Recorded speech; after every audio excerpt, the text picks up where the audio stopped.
मसीही जयवंत मसीही जीवन पार्ट 3 दुष्ट आत्माएं। दुष्ट आत्माएं आज का पार्ट रहेगा और इसका पूरा रहेगा नाम दुष्ट आत्माएं शक्तिहीन है, जो हम बाद में सीखेंगे। फिलहाल के लिए हम इनको पढ़ेंगे। चलिए पढ़िए।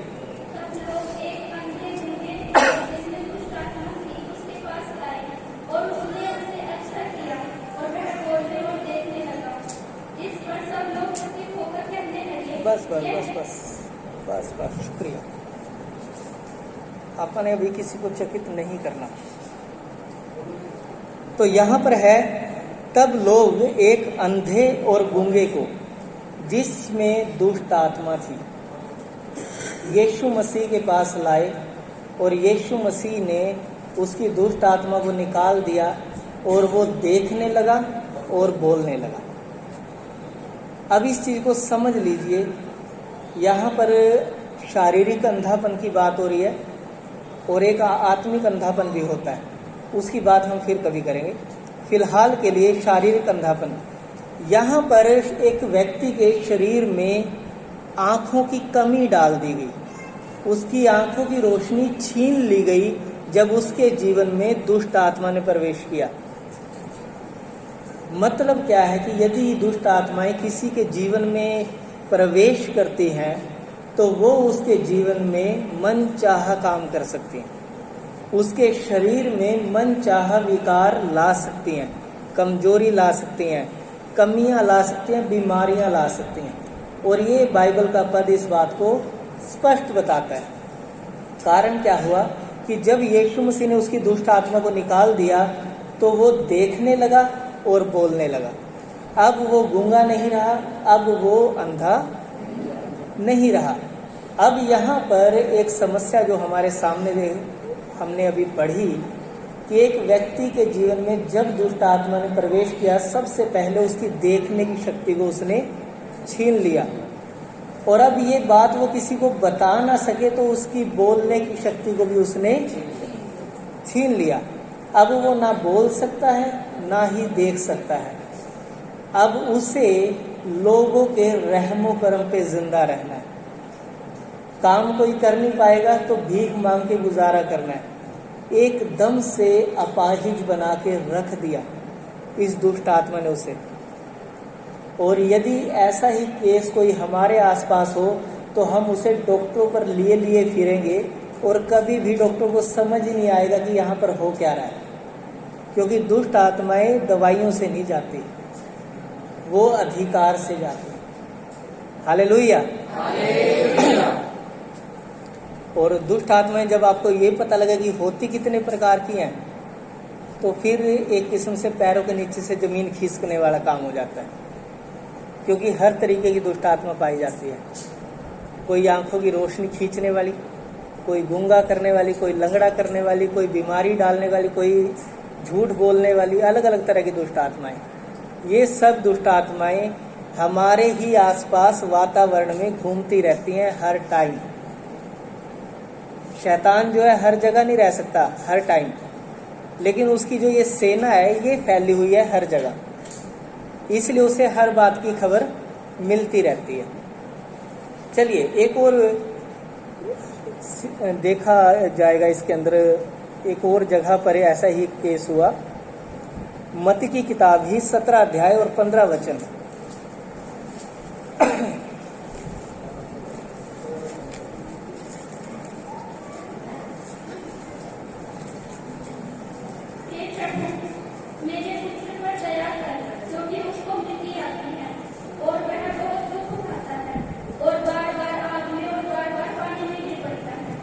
बस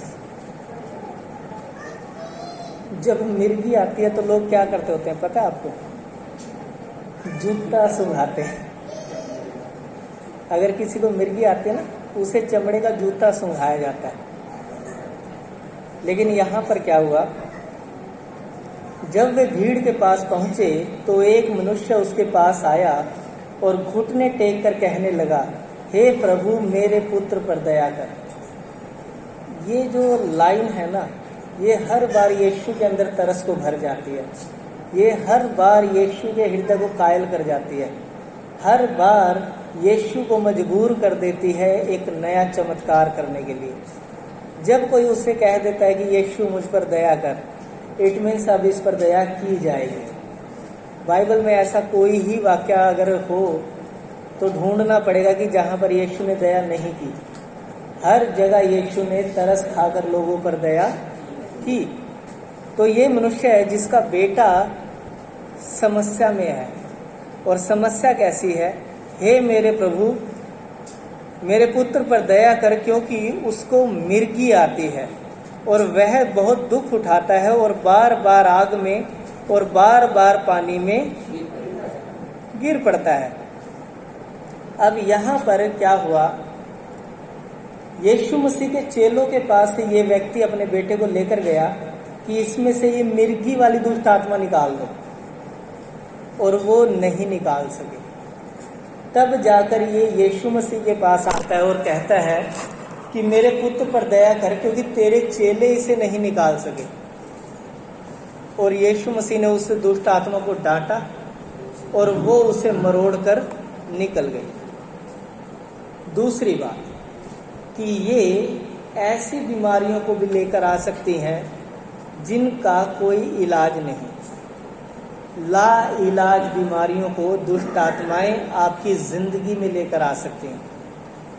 ज़्यादातर मिर्गी वालों का कोई इलाज हमने कभी देखा नहीं, बस कहा जाता है कि हो जाएगा, लेकिन जिसको दौरे पड़ते हैं कोई उसका इलाज कभी होता हुआ देखा नहीं। ये दुष्ट आत्माएं जो हैं, जब लोगों की ज़िंदगी में एंटर करते हैं तब उन्हें पता भी नहीं लगता कि हमारे जीवन में दुष्ट आत्मा है।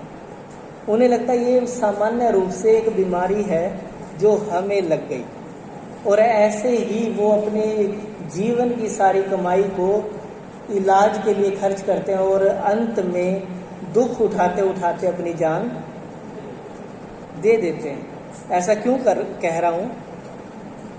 क्योंकि कई लोगों को कई सालों से समस्याएं हैं। एक लेडी थी, और वो लेडी थी मरकुस की किताब है 1 अध्याय और 23 वचन में। हम थोड़ा जल्दी जल्दी चलेंगे आज, ताकि आप लोग लेट ना हो। 1 अध्याय 23 वचन। उसी समय उनके आराधनालय में एक मनुष्य था जिसमें एक अशुद्ध आत्मा थी। बस अब ये देखो, ये बंदा आराधनालय में है, फिर भी इसके अंदर दुष्ट आत्माएं हैं। बहुत सारी फिल्मों में दिखाया जाता है ना, मंदिर, मस्जिद या गुरुद्वारा या चर्च में दुष्ट आत्माएं एंटर नहीं हो सकती। मूवियाँ तो सबने देखी हुई है। तो ऐसी मूवी में क्या दिखाया जाता है? जैसे ही चर्च की दहलीज पर कोई दुष्ट आत्मा पहुंचेगी, क्रॉस लगा हुआ होगा और वो क्रॉस से डर के दूर से भाग जाएगी। अब ये जो दुष्ट आत्मा है आराधनालय के अंदर बैठी है, बंदे के अंदर बैठी है, और यहाँ पर यीशु मसीह आ गए। ये सबसे बढ़िया बात रही इस व्यक्ति के लिए। और उसने चिल्लाकर कहा, हे यीशु नासरी, हमें तुझसे क्या काम? क्या तू हमें नष्ट करने आया है? मैं तुझे जानता हूं तू कौन है, परमेश्वर का पवित्र जन। जरा बदल दीजिए इसको।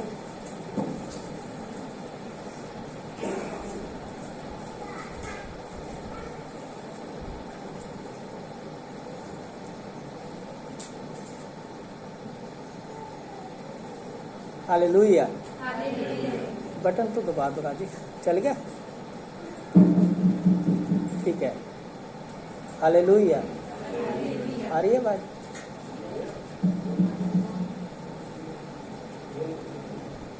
हालेलुया। चलिए छोड़िए, चलता रहेगा ये। तो एक चीज को समझिए, आपका चर्च आना काफी नहीं है, आपका बाइबल पढ़ना काफी नहीं है, आपका दान भेंट देना काफी नहीं है, आपका दशवांश देना काफी, यदि आपका रिश्ता यीशु के साथ ना हो। एक चीज को समझिए कि जब तूफान आया, जब चेले नाव में थे, अब ये चेले समुद्र के बारे में सब कुछ जानते हैं, ये लहरों से बता सकते हैं तूफान कब आएगा, बड़े एक्सपर्ट, इन्हें सब चीजों का ज्ञान है, समुद्र के विषय में, झील के विषय में। अब यीशु मसीह मछुआरे नहीं थे, वो लकड़ी का काम करने वाले थे। अब इनको समुद्र के विषय में कुछ पता नहीं है, इनको पिता के विषय में पता है, क्योंकि इसका जिसके साथ रिश्ता है उसे पता है जब तक मैं इस मिशन पर हूं जो पिता ने मुझे दिया है, जब तक ये मिशन पूरा नहीं होगा मेरा पिता मेरी देखभाल करेगा। और इन्होंने क्या किया, ये नाव में पीछे जाके सो गए। अब यहां पर तूफान आता रहे। ये जो एक्सपर्ट थे, ये जो महारथी थे इस काम के, इन लोगों ने अपने घुटने टेक दिए और ये यीशु के पास जाकर कहते हैं, हे प्रभु क्या तुझे हमारी चिंता नहीं, देख हम नाश हुए जाते हैं। अब यीशु मसीह ने कहा, कहता तुम क्यों अविश्वास रखते हो, मैंने पिता को जान लिया, तुम मुझे जान लो ना, क्योंकि जिसने मुझे देखा है उसने पिता को देख लिया। और जब मैं शांतु तूफान के अंदर आराम से सो पा रहा हूं तो तुम क्यों नहीं, तुम्हें समस्या क्या है? जब मुझे कुछ नहीं होने देगा मेरा पिता तो तुम्हें मैं नहीं होने दूंगा। Don't worry, be happy. और वहां पर यीशु मसीह ने सामने आकर हवा को डांटा और लिखा है बड़ा चैन हो गया।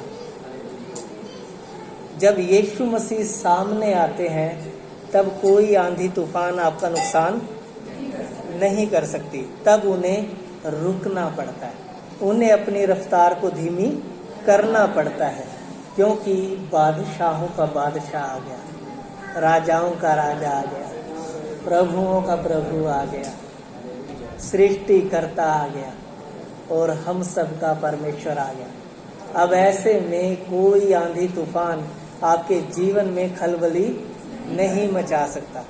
अब ये जो दुष्ट आत्मा एक मनुष्य के अंदर छिपकर आराधनालय में बैठी थी, यहाँ पर यीशु मसीह आए और इसे डांटा और ये बाहर, यानी कि ये स्थान छोड़कर जा सकती हैं, ये लोगों का शरीर छोड़कर जा सकती हैं। आपको पता है दुष्ट आत्माएं होती क्या हैं? उस विषय पर नहीं जाऊंगा जो अगले हफ्ते करना है, अभी के लिए सिर्फ एक सवाल है। आपको पता है दुष्ट आत्माएं और हम में फर्क क्या है? दुष्ट आत्माओं में और हम में क्या डिफरेंस है? हाँ जी, बुराई की ओर ले जाती हैं, अच्छी बात है।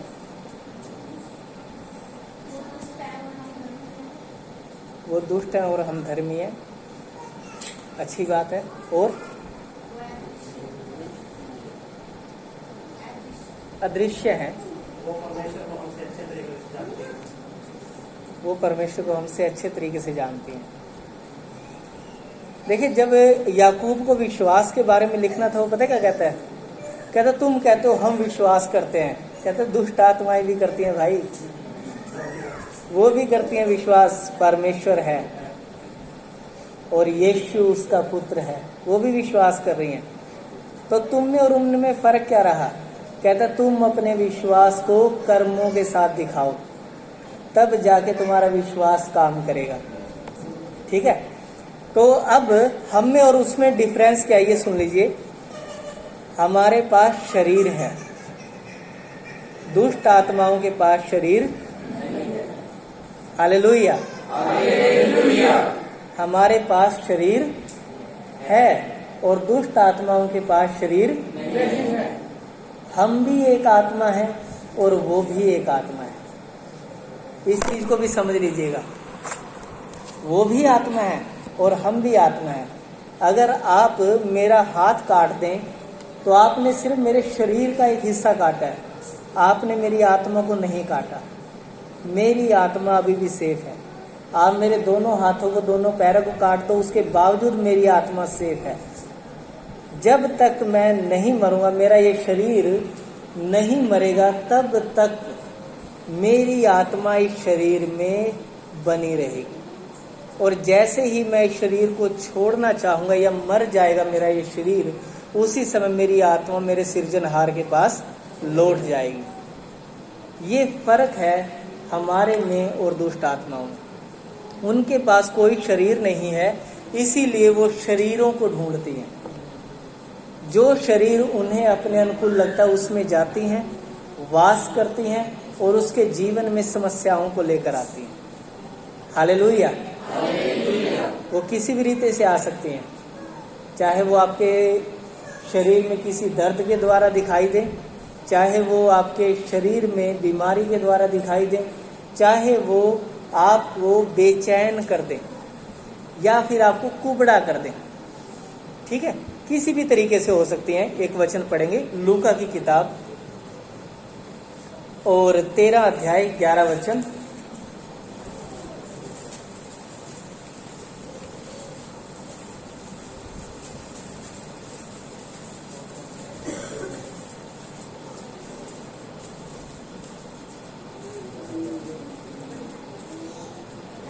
वहाँ एक स्त्री थी जिसे 18 वर्ष से एक दुर्बल करने वाली दुष्ट आत्मा लगी थी और वह कुबड़ी हो गई थी और किसी रीति से सीधी नहीं हो सकती थी।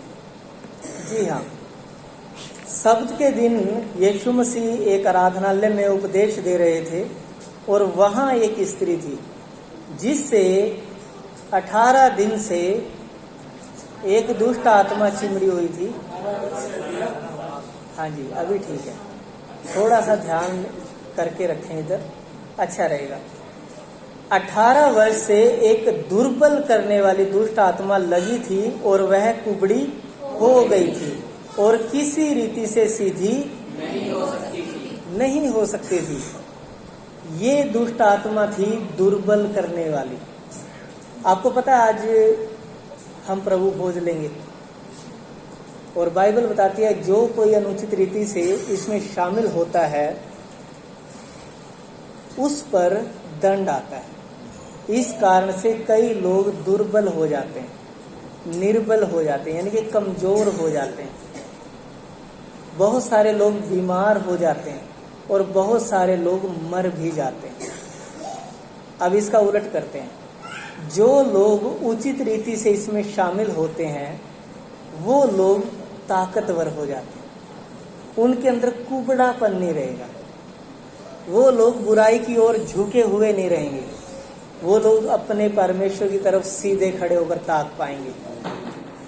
वे लोग परमेश्वर की अद्भुत सामर्थ का अनुभव कर पाएंगे और उनके अंदर जीवन आएगा। Hallelujah, hallelujah. चलिए, अब यहाँ पर यीशु मसीह ने उसे देखकर बुलाया और कहा, हे नारी, तू अपनी दुर्बलता से छूट गई। तब उसने उस पर हाथ रखे और वह तुरंत सीधी हो गई और परमेश्वर की बड़ाई करने। ये कुबड़ी थी जो किसी रीति से सीधी, उस टाइम के सारे नीम हकीमों ने अपना माथा पटक लिया था और ये किसी के इलाज से ठीक नहीं हुई, क्योंकि इसे दुष्ट आत्मा ने जकड़ा था। दुष्ट आत्माएं दवाइयों से नहीं जाती। कहें एक बार, दुष्ट आत्माएं दवाइयों से नहीं जाती। उनके लिए तो यीशु ही चाहिए। अगर आपके पास हुआ तो बल्ले बल्ले है, नहीं तो फिर आज लेके चले जाओ। यीशु तो चाहिए। चलिए, तो मैंने कहा ये दुष्ट आत्माएं कई बार सालों साल किसी के जीवन में गढ़ बना लेती हैं।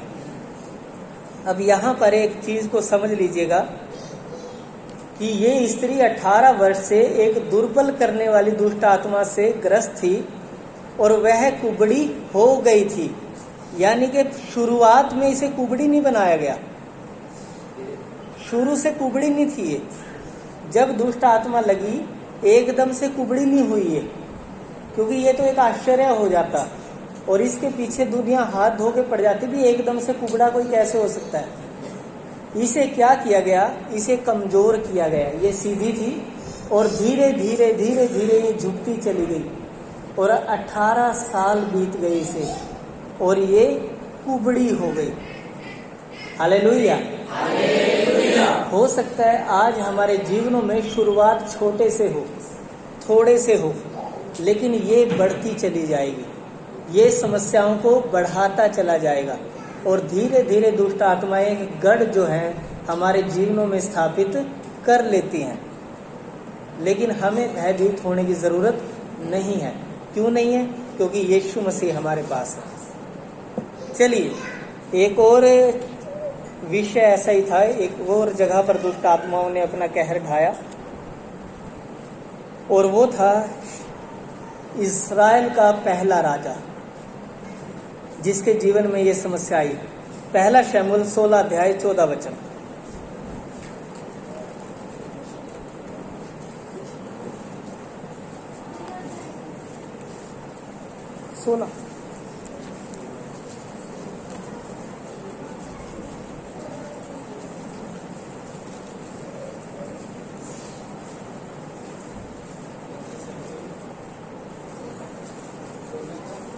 चौदह वचन।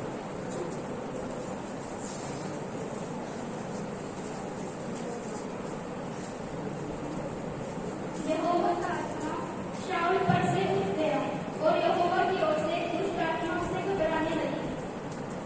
15 भी। तब शाऊल के कर्मचारियों ने उससे कहा, सुन, परमेश्वर की ओर से एक दुष्ट आत्मा तुझे घबराता है। बस अब यहाँ पर क्या हो रहा है, शाऊल जो इस्राएल का पहला राजा है उसने परमेश्वर की आज्ञा को तोड़ा और परमेश्वर का पवित्र आत्मा उसके जीवन से अलग हो गया। मैंने कल ही आप लोगों को बताया था, शैतान जो है हमारे जीवन में 3 तरीके से काम करता है। पहला तरीका जो है अविश्वास, दूसरा तरीका है अनाज्ञाकारिता। और जब अनाज्ञाकारिता शाऊल के अंदर आई, शैतान ने अपना काम इसके जीवन में कर दिया, तो परमेश्वर ने अपना आत्मा इससे ले लिया और अब एक दुष्ट आत्मा इसके जीवन में आकर इसे घबराने लगा। आपने बहुत सारे लोगों को ऐसा देखा होगा जो हर टाइम बेचैन रहते हैं, हर टाइम टेंशन में रहते हैं। हाय पता नहीं क्या हो जाएगा, हाय पता नहीं क्या हो जाएगा, हर समय उन्हें डर लगा रहता है, कभी किसी चीज का कभी किसी चीज का। ये कारण है उसका, क्योंकि दुष्ट आत्माएं घबराहट उत्पन्न करती हैं। दुष्ट आत्माएं इंसान को परमेश्वर से दूर करने के लिए उनके जीवनों में टेंशन को, घबराहट को, बेचैनी को डाल देती हैं ताकि ये परमेश्वर के नजदीक ना जाए। हालेलुया। अगर आप इन्हें पहचानना नहीं सीखेंगे, आप इन्हें निकाल नहीं पाएंगे। आप इन्हें पहचानना नहीं सीखेंगे, आप इनका सामना नहीं कर पाएंगे। इसीलिए मैंने कहा था कि पिछला जो टॉपिक था हमारा, उसे सुन के आना, तो मैं आज आपको और अधिक तरीके से बता पाता कि दुष्ट आत्माओं को आप पहचानेंगे कैसे, लड़ेंगे कैसे, किस तरीके से निकालेंगे। ये सब बातें हम सीख सकते थे, लेकिन आपने मिस कर दिया। तो चलिए, तो ये दुष्ट आत्मा जो है ये घबराहट उत्पन्न करने वाली है। हमारे पास कितनी दुष्ट आत्माएं होगी? एक जो अंधा करती है, जो गूंगा करती है, जो मिर्गी लेकर आती है, जो घबराहट उत्पन्न करती है, जो कुबड़ा कर देती है, दुर्बल करती है। यानी कि ऐसी ऐसी दुष्ट आत्माएं हम देख चुके। और एक ऐसी दुष्ट आत्मा जो छिप जाती है धर्मी लोगों के बीच भी। आराधनालय में बैठे हैं लेकिन किसी को नहीं पता अंदर दुष्ट आत्मा लिए बैठा है बंदा। ये छिपने वाली दुष्ट आत्मा है। ठीक है, अब चलते हैं हमारे अंतिम चैप्टर की ओर, जो एक कैरेक्टर है जिसे मैंने पहले भी कई बार आप लोगों को बताया है, क्योंकि बाइबल में इससे ज्यादा दुष्ट आत्माएं किसी के पास नहीं थी। ये एक ऐसा महत्वपूर्ण कैरेक्टर है। याद है किसी को? कितनी दुष्ट आत्माएं थी?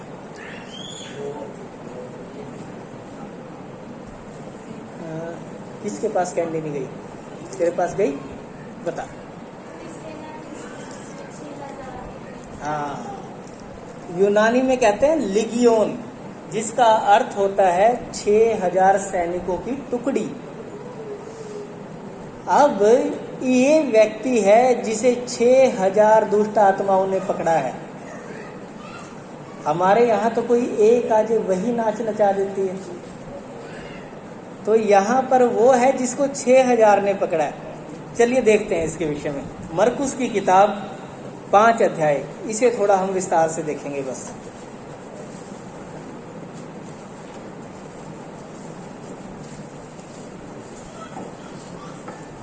चलिए निकालिए मरकुस की किताब 5 अध्याय पहले वचन से।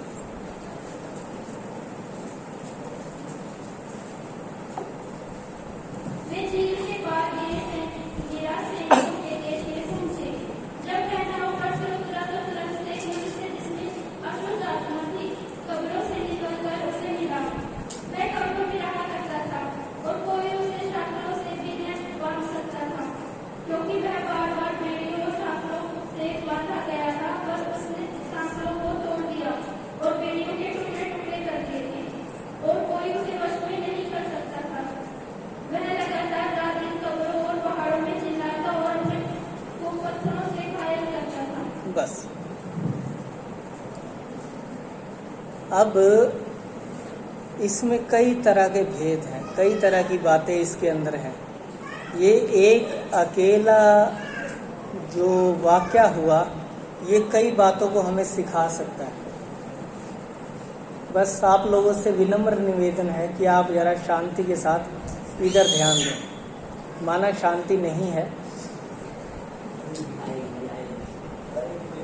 लेकिन यीशु मसीह ने वायदा किया कि वो अपनी शांति देगा। ठीक है, तो ये हमारे पास एक कैरेक्टर है जो दुष्ट आत्माओं से ग्रस्त है, और जैसा कि हमने पहले ही शुरू में सीख लिया कि उसके अंदर 6000 दुष्ट आत्माएं। ठीक है, अभी एक सवाल है मेरा। पहला वचन है, वे झील के पार गिरासेनियों के देश में पहुंचे। जब मैंने लास्ट टाइम इसके बारे में प्रचार किया था तो मैंने इस गिरासेनियों का अर्थ बताया था। किसी को याद है? अरे वाह, शाबाश बेटा। गिरासेनियों का अर्थ होता है अंत में। अगर इस शब्द का अर्थ हम पहले ही पढ़ लेते हैं, हमें समझ आ जाता है इस पिक्चर की हैप्पी एंडिंग होएगी। समझ रहे आप? क्योंकि अंत में इनाम मिल रहा है। मतलब क्या है? Happy ending. कोई यहाँ पर दुख मुसीबत नहीं आएगी। तो अब देखिए यहाँ पर क्या है। जब वह नाव पर से उतरा तो तुरंत एक मनुष्य जिसमें अशुद्ध आत्मा थी कब्रों से निकलकर उसे मिला। कब्रों में से निकलकर। अब आप लोगों के लिए आज का संदेश, ठीक है। हो सकता है हम आज अपने जीवन के सबसे निचले क्षेत्र में हों, अर्थात हम कब्रों में, सबसे निचले क्षेत्र में हो सकता है। हालांकि ऐसा है नहीं, लेकिन अगर आपको अपनी सिचुएशन देखकर ऐसा लगता है कि हाँ, मैं आज बिल्कुल तोड़ा गया हूँ, मैं आज बिल्कुल नष्ट कर दी गई हूँ, मैं बस इससे नीचे नहीं जा सकती, ये मेरा अंत है। अगर आज आप कब्रों में हैं, कब्र में वो जाता है जो मर चुका होता है, यानी कि सब उम्मीदें अगर आपकी आज खत्म हो चुकी, तो आज एक मौका है कि आप उन कब्रों से निकलकर यीशु से मिलें। Hallelujah, hallelujah. और आपके लिए ये खुशखबरी है, क्योंकि यीशु आपके नगर में आए हैं। यीशु उस जगह पर आए हैं जहां पर आप हैं। जिस कब्र में आप पहुंचाए गए हैं लोगों के द्वारा, शैतान के द्वारा, समाज के द्वारा या अपने आप के द्वारा, उस कब्र के पास आज यीशु आ चुका है। आज कोई है जो कह रहा है, देख मैं द्वार पर खड़ा हुआ खटखटाता हूँ, तू खोल तो सही एक बार और देख, मैं तेरे साथ अंदर आकर खाना खाऊंगा, हम दोनों संगति करेंगे। आज कोई है जो आपको बुलाने आया है। आज कोई है जो आपको समझाने आया है। आज कोई है जो आपको एक नई उम्मीद देने आया है, और वो यीशु नासरी है।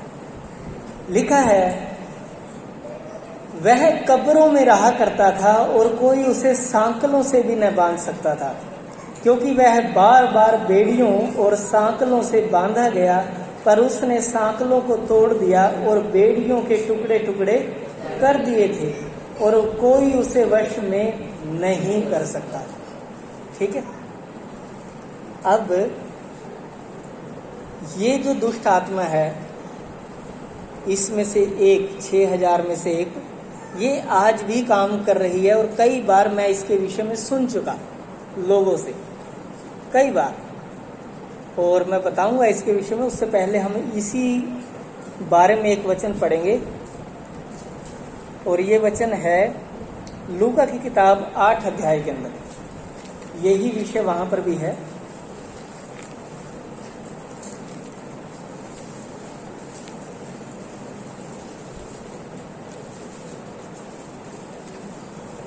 आठ अध्याय और 27 वचन। जब वह किनारे पर उतरा तो उस नगर का एक मनुष्य उसे मिला जिसने दुष्ट आत्माएं थी। वह बहुत दिनों से नए कपड़े पहनता था और वह घर में रहता था, वरन कब्रों में रह सकता था। ये बंदा कपड़े नहीं पहनता था, अर्थात बिना कपड़ों के हर समय फिरा करता था। और ये विषय, ये दुष्ट आत्मा के केस बहुत ज्यादा सुनने में मिलते हैं कि कभी किसी लड़के के जीवन में दुष्ट आत्मा आई तो वो कपड़े निकाल कर बाहर, कभी किसी लड़की के जीवन में आई तो वो कपड़े निकाल कर बाहर। और ये दुष्ट आत्माएं बड़ी मुश्किल से काबू आती हैं। बहुत बार परमेश्वर के लोगों को बड़ी मशक्कत करनी पड़ी इन दुष्ट आत्माओं से डील करने में। हालांकि परमेश्वर ने उन्हें विजयी किया हर एक सिचुएशन में, और ये दुष्ट आत्मा आज भी काम कर रही है। तो यहाँ पर जो मनुष्य हमारे पास है वो ऐसा ही है, वो कपड़े नहीं डालता, कब्रों में रहता है। और 5वें वचन में लिखा है मरकुस की किताब में, वह लगातार रात दिन कब्रों और पहाड़ों में चिल्लाता और अपने को पत्थरों से घायल करता था। अब ये जो है लगातार रात दिन कब्रों और पहाड़ों में चिल्लाता और अपने को पत्थरों से घायल करता, इसका अर्थ समझते हैं आप? एक मनुष्य एक ही क्षण में सबसे निचले स्थान पर, दूसरे ही क्षण में पहाड़ों पर। ये हमारी मनोदशा को जाहिर करता है।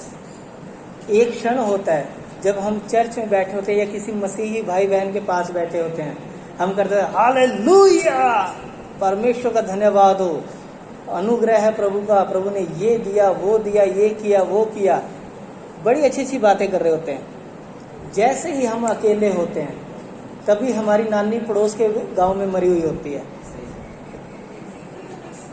तभी माँ मर जाती है हमारी, तब क्या करते हैं?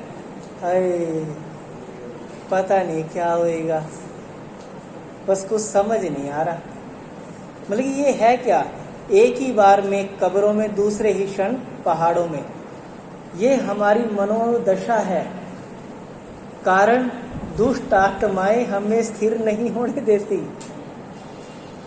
वो नहीं चाहती कि हम मसीह में आगे बढ़े, हम मसीह में स्थिर रहें। वो नहीं चाहती कि हम पहाड़ों पर जाएं। पहाड़ जीवन के उच्चतम स्तर को दिखाते हैं, पहाड़ सिय्योन को दर्शाते हैं, पहाड़ हमारे यरूशलेम को दर्शाते हैं, क्योंकि वो पहाड़ों पर बसा हुआ नगर है। Hallelujah, hallelujah. अब आगे की बात, 6 वचन। वह यीशु को दूर से ही देखकर दौड़ा, उसे प्रणाम किया और ऊंचे शब्द से चिल्लाकर कहा, हे यीशु, परम प्रधान परमेश्वर के पुत्र, मुझे तुझसे क्या काम? मैं तुझे परमेश्वर की शपथ देता हूँ कि मुझे पीड़ा न दे, क्योंकि उसने कहा था, ए अशुद्ध आत्मा, इस मनुष्य में से निकल आ। बस। तो यहाँ पर एक चीज, एक सवाल फिर से है। मुझे ये बताइए, अगर आपको कोई ऐसा मिले जो आपको मार सके, जो आपको पता है कि ये मैं इसके पास गया और इसने मेरे को टपका देना है, मेरा जीवन छीन लेगा ये, तो मुझे ये बताइए आप उसके नजदीक जाएंगे या उससे दूर भागेंगे? दूर भागेंगे। अब इसके अंदर जब 6000 दुष्ट आत्माएं हैं, इसे कितनी दूर भागना चाहिए यीशु से? क्योंकि पता है कि चाहे हम कितने सालों से यहाँ पर हों, आज परम प्रधान का पुत्र आया है और इसके सामने रुकने की औकात हमारी नहीं। इसे कितनी दूर भागना चाहिए था। और मैं ये विश्वास करता हूँ ये भागा भी होगा, ये दुष्ट आत्माएं भागी भी होंगी, ये उसे कह भी रही होंगी कि तू उधर ना जा, ये हमें तुझसे जुदा कर देगा, हमारा जो इतना पुराना याराना है ये तोड़ देगा, ये फूट डालने आया है हमारे बीच में, ये हमारे प्रेम प्यार को खत्म कर देगा। देख हम कितना एंजॉय कर रहे हैं, आराम से पहाड़ों में घूम रहे हैं, कब्रों में जा रहे हैं, कोई रोक रहा है हमें? लेकिन अगर तू इस मनुष्य के पास गया, ये हमें निकाल देगा। अभी इस मनुष्य के बारे में जरा गौर कीजिए। इस मनुष्य के पास ऐसी क्या आपको लगती है खासियत होगी कि इसको पकड़ने के लिए 6000 दुष्ट आत्माएं लगी?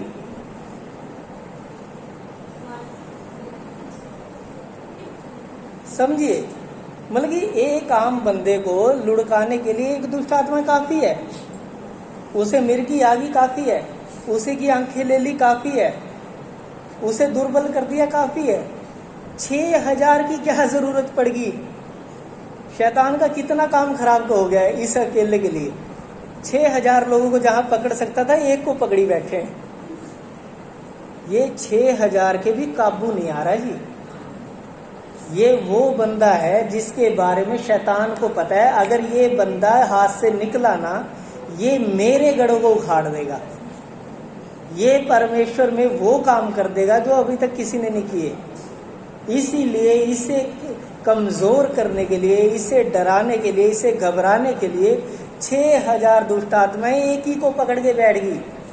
कोई उसकी उंगली को पकड़ रहा है, कोई उसके कान को पकड़ रहा है, कोई उसके पैरों को पकड़ी बैठा है। मतलब कि शरीर के हर एक अंग को पकड़ के बैठी है दुष्ट आत्माएं। और अब भी बाइबल में क्या लिखा है? वह यीशु को दूर ही से देखकर दौड़ा। उसे दूर से ही यीशु नजर आ गया और उसे ये पता लग गया कि वहां पर मेरा उद्धार है, वहां पर मेरा बचाव है। और बाइबल में लिखा है कि वो दूर से ही देखकर उसने क्या किया? अपने अंदर बची हुई सारी इंसानियत को इकट्ठा किया, सारी अपनी ताकत को इकट्ठा किया और वो यीशु की तरफ दौड़ पड़ा।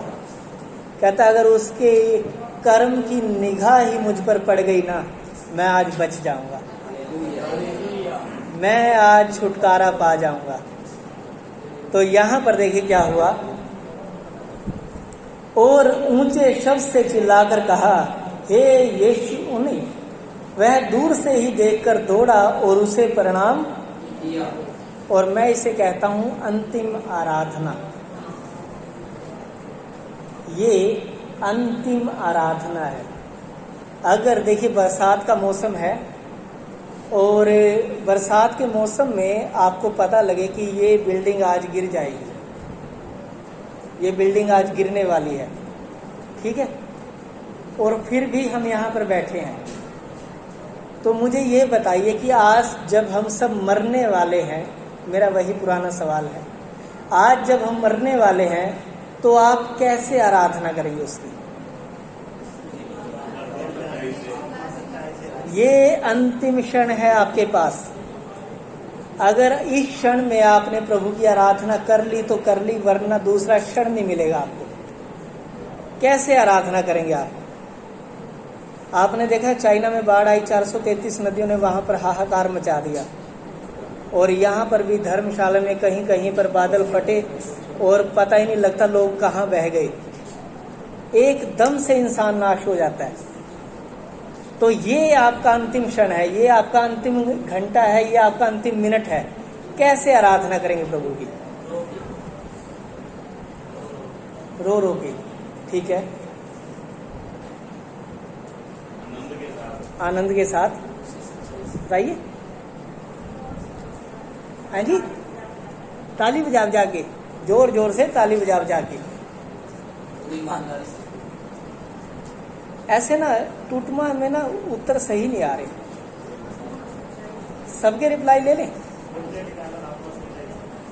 घुटने टिकाकर आत्मा और सच्चाई से हम उसकी आराधना करेंगे। चलो और कोई? हाँ जी, पंजाब वाले आंटी जी, ये लास्ट टाइम है साडा, किवें आराधना करोगे उस परमेश्वर की? हाँ जी, रूह और सच्चाई से। Very good. अपने लिए नहीं मिलने वाले हैं। बाइबल बताते हैं इस बंदे ने दौड़ के की, घुटने नहीं टिकाए इसने, ये दौड़ पड़ा यीशु की ओर। कह रहा यीशु तो मुझे दिख जा, कहाँ? कहता वो रहा। कहता मैं आ गया। 6000 दुष्ट आत्माएं जोर लगा रही हैं पीछे, नहीं तू नहीं जा सकता हमें छोड़ के। कहता तुम साइड हटो, आज मैं जाऊंगा। और ये दौड़ पड़ा। कैसे आराधना की इसने? दौड़ के अपने यीशु के पास पहुंच गया और फिर उसे झुककर प्रणाम किया। दुष्ट आत्माएं प्रणाम नहीं करेंगी।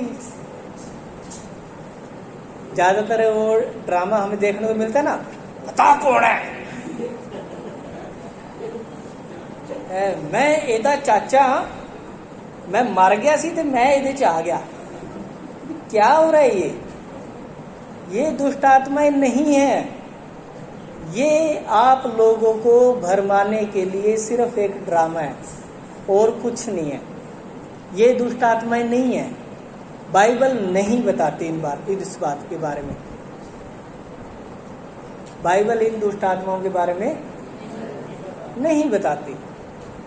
अगर किसी भी जगह पर आपको मिले बाइबल में से कि कोई बंदा मर गया और उसने मरने के बाद किसी को तंग किया, तो मुझे बताना। मुझे मिला नहीं, मैंने कई बार बाइबल पढ़ी है। तो बाइबल नहीं बताती आपके ताऊ चाचे के बारे में कि आपका ताऊ चाचा मरेगा और आपके जीवन में आके काम करेगा, नहीं बताती। वो सारी आत्माएं शांति में पड़ी हैं अभी, वो सारे आराम कर रहे हैं, अंत में न्याय के दिन उठेंगे। उससे पहले कोई उन्हें उठाने वाला नहीं है। तो वो आपको तंग, तो इस ड्रामे पर विश्वास नहीं करना, ठीक है। आपको सत्य पर विश्वास करना है, वो जो बाइबल कहे, ठीक है। चलिए, तो इसने दौड़कर यीशु के सामने जाकर प्रणाम किया और ऊंचे शब्द से चिल्लाकर कहा। कैसे किया? अभी क्या था, कुछ समय पहले एक व्यक्ति को कहा गया, कहता भाई ऐसा कर, आत्मा में प्रार्थना कर, ठीक है। अब उसने क्या किया, ऐसे करके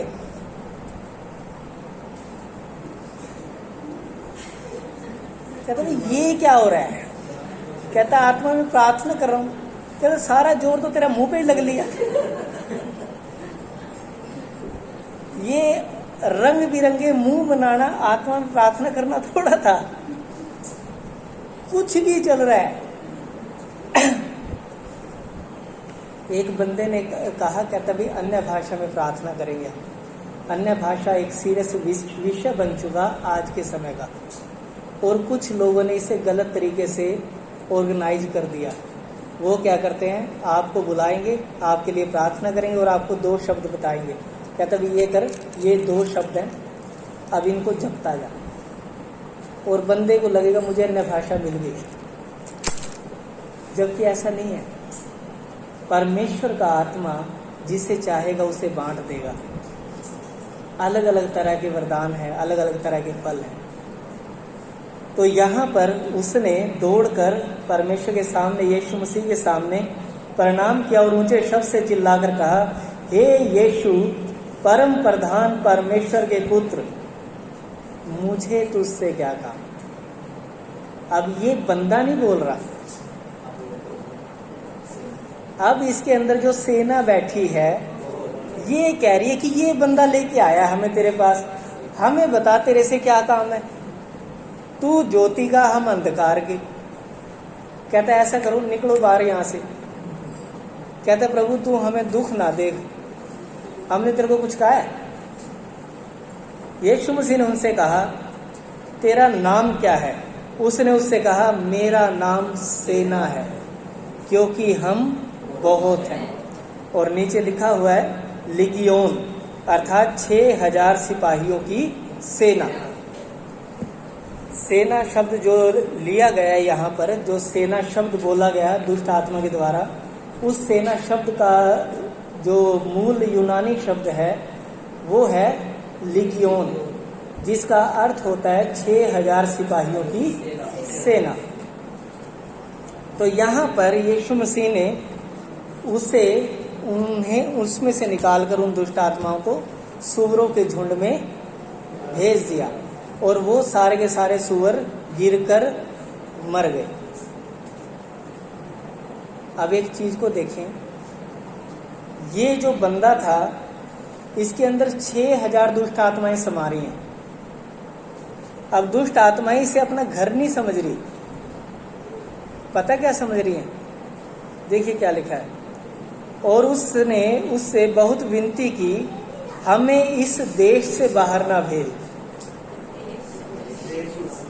उनके लिए तो देश है ये, मतलब कि उनका बस नहीं चलता। आज के टाइम में जैसे पॉपुलेशन बढ़ गई तो वो उसे जिला घोषित करवा देते, क्योंकि देश 6000 लोगों से होता नहीं ना, तो वो जिला तो जरूर घोषित करवा देते उसे।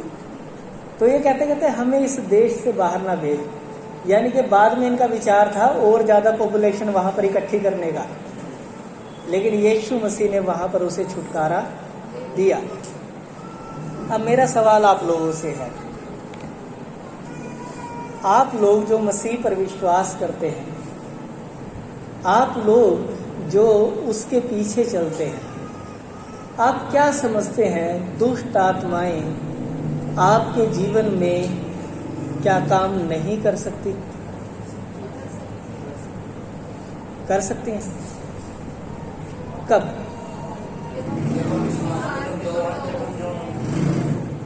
सही है।